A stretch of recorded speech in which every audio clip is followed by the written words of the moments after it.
بسم اللہ الرحمن الرحیم۔ السلام علیکم، آپ دیکھ رہے ہیں الف نیوز اور میں ہوں آپ کے ساتھ ماجد علی۔ شامل کرتے ہیں پاکستان اور دنیا بھر سے بریکنگ نیوز ہیڈ لائنز۔ یمن کا اسرائیل کے خلاف جنگ کا اعلان۔ یمن سے تعلق رکھنے والی عسکری تحریک نصار اللہ نے اسرائیل کے خلاف اعلان جنگ کر دیا۔ یمنی مسلح افواج کے ترجمان بریگیڈیئر جنرل یحییٰ ساری نے منگل کے روز دارالحکومت سینا سے اعلان کرتے ہوئے مقبوضہ علاقوں میں فلسطینی عوام کی بھرپور حمایت کا عزم کیا۔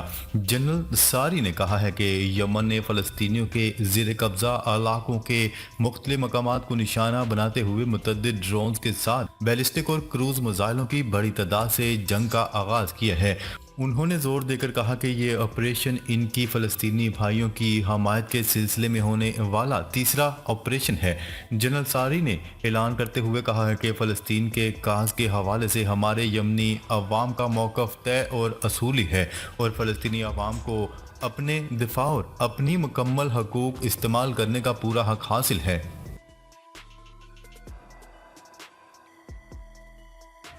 خبر کے اگلے حصے میں بات کرتے ہیں اسرائیل حماس تنازع کے باعث امریکہ میں حملوں کا خطرہ، ایف بی آئی نے خبردار کر دیا۔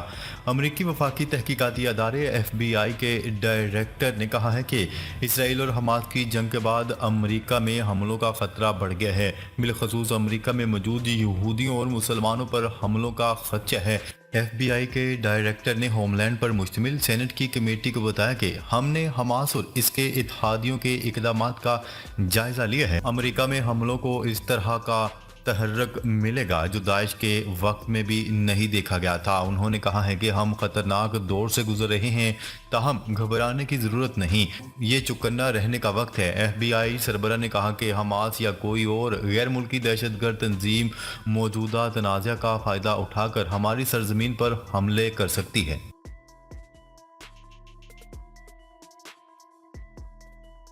خبر کے اگلے حصے میں بات کرتے ہیں اسرائیل کا جبالیہ پناہ گزین کیمپ پر حملہ، 50 سے زائد معصوم فلسطینی شہید۔ غزہ پر اسرائیلی جارحیت 26ویں روز میں داخل ہو چکی ہے، جبکہ اسرائیلی فورسز کے جبالیہ پناہ گزین کیمپ پر حملے میں 50 سے زائد فلسطینی شہید ہو چکے ہیں، جس سے شہداء کی مجموعی تعداد 8648 ہو گئی۔ سعودی عرب کی جانب سے جبالیہ کیمپ پر اسرائیلی حملوں کی شدید مذمت کی گئی ہے۔ فلسطینی وزارت صحت کے مطابق اسرائیل کے وحشیانہ حملوں میں تاحال 22,000 سے زائد لوگ زخمی ہوئے ہیں، جبکہ فلسطینی ٹیلی کمیونیکیشن پارٹل نے غزہ میں انٹرنیٹ اور موبائل سروس بند ہونے کی تصدیق کی ہے۔ عرب میڈیا کے مطابق جبالیہ پناہ گزین کیمپ پر حملے میں شہید ہونے والوں میں ایک غیر ملکی انجینئر کے خاندان کے 19 افراد بھی شامل ہیں، جبکہ جبالیہ کیمپ پر 600 ٹن بارودی مواد گرایا گیا۔ عرب میڈیا کی رپورٹ کے مطابق غزہ میں رہائشی عمارتوں پر اسرائیلی فضائی حملوں میں 8 افراد، جبکہ خان یونس میں وائٹ فاسک فورس حملوں سے 5 فلسطینی شہید اور 40 زخمی ہوئے۔ بیت الحمار میں اسرائیلی فورسز نے 16 سالہ نوجوان جبکہ طول کرم میں 65 سالہ فلسطینی شہری کو شہید کر دیا، جس سے مغربی پٹی میں شہید فلسطینیوں کی تعداد 121 سے تجاوز کر گئی۔ ادھر فلسطینی وزارت صحت کے مطابق ایندھن کی فراہمی بحال نہ ہوئی تو الشفا اور انڈونیشین ہسپتال غیر فعال ہو جائیں گے۔ خبر کے اگلے حصے میں بات کرتے ہیں ہم فلسطین کے ساتھ ہیں، کم جونگ ان نے بڑا اعلان کر دیا۔ شمالی کوریا نے اسرائیلی جارحیت کے خلاف فلسطین کی حمایت کا اعلان کر دیا۔ اسرائیل کی جانب سے غزہ سمیت فلسطین کے مختلف علاقوں میں کارروائیاں جاری ہیں، جس میں 8,000 سے زائد افراد شہید ہو چکے ہیں۔ اسرائیل کی فورسز کی جانب سے ہسپتالوں اور سکولوں سمیت پناہ گزین کیمپوں کو بھی نشانہ بنایا جا رہا ہے، جس میں خواتین اور بچے شہید ہو رہے ہیں۔ اس موقع پر شمالی کوریا کے صدر کم جونگ ان نے اسرائیلی مظالم کے خلاف فلسطین کی حمایت کرتے ہوئے سوشل میڈیا پر شمالی کوریا اور فلسطین کا پرچم لہرا دیا۔ انہوں نے پرچم کی تصاویر لگاتے ہوئے ٹویٹر پر لکھا کہ ہم فلسطین کے ساتھ ہیں۔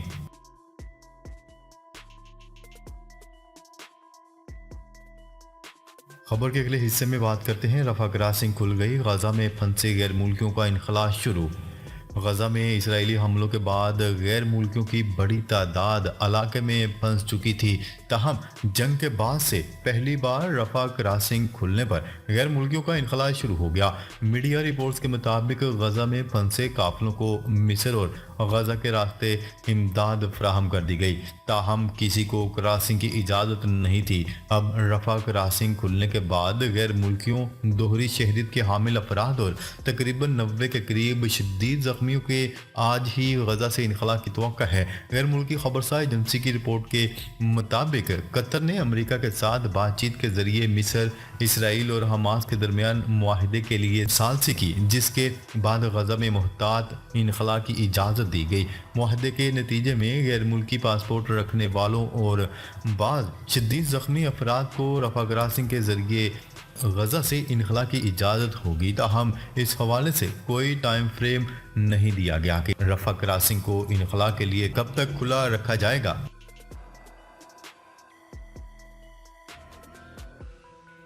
خبر کے اگلے حصے میں بات کرتے ہیں غزہ پر زمینی حملے میں اسرائیل کو شدید مزاحمت کا سامنا، 11 سے زائد فوجی مارے گئے۔ غزہ پر زمینی حملے میں اسرائیل کو شدید مزاحمت کا سامنا کرنا پڑ گیا۔ اسرائیلی فوج نے 11 فوجیوں کی ہلاکت کی تصدیق کر دی۔ اسرائیلی فوج کی جانب سے جاری بیان میں کہا گیا ہے کہ غزہ کے شمالی علاقے میں اسرائیلی فوجیوں کو اینٹی ٹینک میزائل سے نشانہ بنایا گیا، جس کے نتیجے میں 11 اسرائیلی فوجی ہلاک ہو گئے۔ 7 اکتوبر سے اب تک حماس کی جوابی کارروائی میں 1300 اسرائیلی ہلاک ہو چکے ہیں۔ رپورٹ کے مطابق یمن کے حوثی باغیوں نے اسرائیلی فوجیوں پر ڈرون حملے کی ذمہ داری قبول کی، جبکہ اسرائیلی فورسز نے جنوبی لبنان میں حزب اللہ کے ٹھکانوں کو تباہ کرنے کا دعویٰ کیا ہے۔ غزہ کی وزارت صحت نے بیان میں کہا ہے کہ اسرائیل کے حملوں میں شہید فلسطینیوں کی تعداد 8000 سے زیادہ ہو گئی ہے۔ سعودی عرب جبالیہ مہاجر کیمپ پر اسرائیلی فوج کے حملے کی مذمت کرتے ہوئے اسے غیر انسانی قرار دے دیا۔ سعودی حکام کا کہنا ہے کہ غزہ پر اسرائیلی حملے رکوانے کے لیے عالمی برادری اسرائیل پر دباؤ ڈالنے میں ناکام رہی۔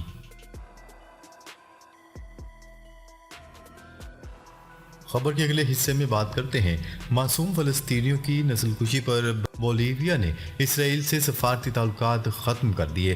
غزہ پر حملوں کے بعد جنوبی امریکی ملک بولیویا نے اسرائیلی جارحیت اور معصوم فلسطینیوں کی نسل کشی پر اسرائیل کے ساتھ سفارتی تعلقات ختم کر دیے۔ بولیویا کے وزیر نے ایک نیوز کانفرنس کے ذریعے بات کرتے ہوئے اعلان کیا کہ بولیویا اسرائیل کے ساتھ اپنے سفارتی تعلقات توڑ رہا ہے۔ انہوں نے کہا ہے کہ بولیویا نے غزہ میں اسرائیل کی جانب سے انسانیت کے خلاف جرائم پر سفارتی تعلقات ختم کرنے کا فیصلہ کیا ہے۔ ہم مطالبہ کرتے ہیں کہ غزہ پر اسرائیلی جارحیت بند کی جائے، کیونکہ اسرائیلی حملوں میں پہلے ہی ہزاروں سویلین جانیں گنوا چکے ہیں، جبکہ اب تک لاکھوں افراد بے گھر ہو چکے ہیں۔ بولیویا کی ڈپٹی وزیر برائے خارجہ امور کا کہنا تھا کہ اسرائیل کے ساتھ تعلقات منقطع کرنے کا فیصلہ اسرائیلی حملوں کی مذمت اور اسرائیلی افواج کی جانب سے بین الاقوامی قوانین کی خلاف ورزیوں کو مد نظر رکھتے ہوئے کیا گیا ہے۔ ہم سمجھتے ہیں کہ انہوں نے عالمی امن کو خطرے میں ڈال دیا ہے۔ خیال ہے کہ اس سے قبل 2009 میں بھی فلسطین پر اسرائیلی جارحیت کے خلاف احتجاج کرتے ہوئے بولیویا نے اسرائیل کے ساتھ اپنے سفارتی تعلقات منقطع کر دیے تھے۔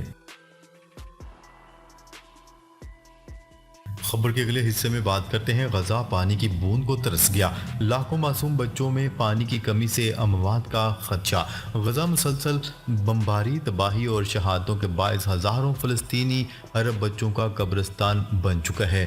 اقوام متحدہ نے خدشہ ظاہر کیا ہے کہ بچوں کی مزید اموات میں ایک اور بڑا مسئلہ بچوں کے جسموں میں پانی کی کمی بن سکتی ہے۔ عرب میڈیا کی رپورٹس کے مطابق فلسطینی وزارت صحت کے پچھلے جاری کردہ اعداد و شمار کے مطابق شہید ہونے والے فلسطینی شہریوں میں سے 3500 فلسطینی بچے بھی شامل ہیں، جن میں سے 133 بچوں کی عمریں 1 سال سے بھی کم تھیں۔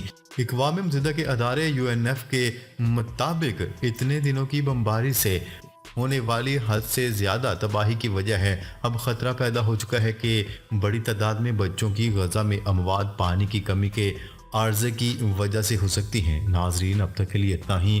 مزید خبریں لے کر بہت جلد آپ کی خدمت میں حاضر ہوں گے، تب تک کے لیے اپنا خیال رکھیے گا۔ اللہ نگہبان۔